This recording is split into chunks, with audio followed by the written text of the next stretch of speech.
Once upon a time, there was a Chinese farmer who lost a horse, ran away. And all the neighbors came round that evening and said, "That's too bad." And he said, "Maybe." The next day, the horse came back and brought 7 wild horses with it. And all the neighbors came around and said, "Why, that's great, isn't it?" And he said, "Maybe."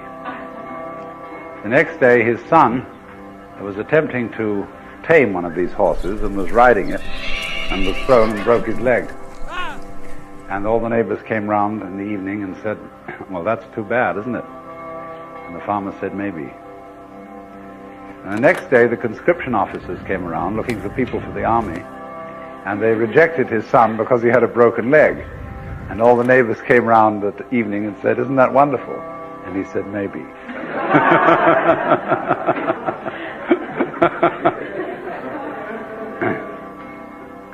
The whole process of nature is an integrated process of immense complexity,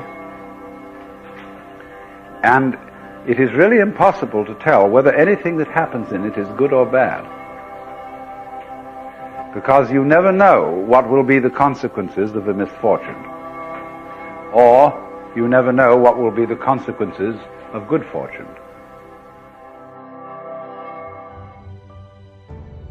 Well, I keep saying, de-emphasize anxiety. Reassure people.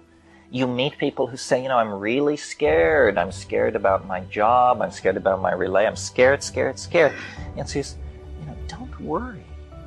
You don't know enough to worry. That's God's truth. Who do you think you are that you should worry, for crying out loud? It's a total waste of time. It presupposes such a knowledge of the situation that it is in fact a form of hubris. No, what you do is just pay your bills and, pack heat if you need to, and don't worry. That's all. Yes.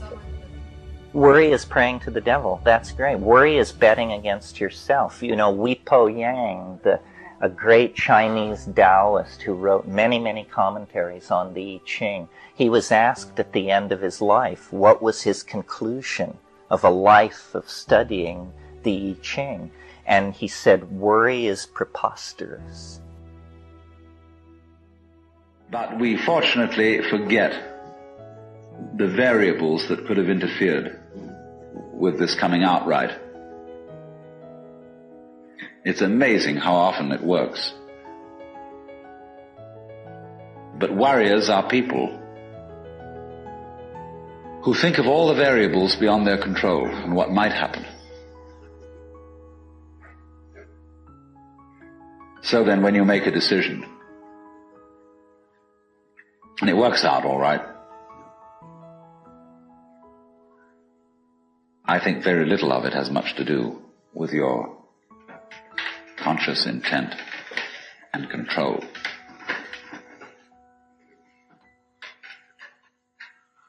The more you let go of it and trust it,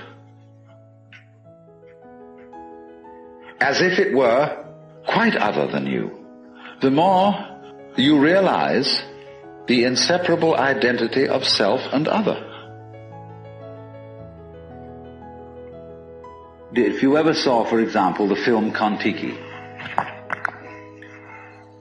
this man figured out a few things as to how to make a balsa wood raft to sail from South America to the Pacific Islands.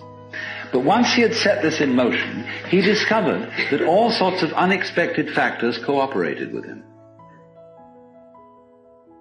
That when the wood got wet, it expanded so that the ties bit into it and held it completely secure. He had never expected that. And he found that as he sailed along, a flying fish would simply alight flat on the deck every morning for breakfast. That all kinds of natural factors, it was just, he'd touched a key where he was flowing with the course of nature, and everything cooperated with him. Because he had touched the key, he'd made the act of faith.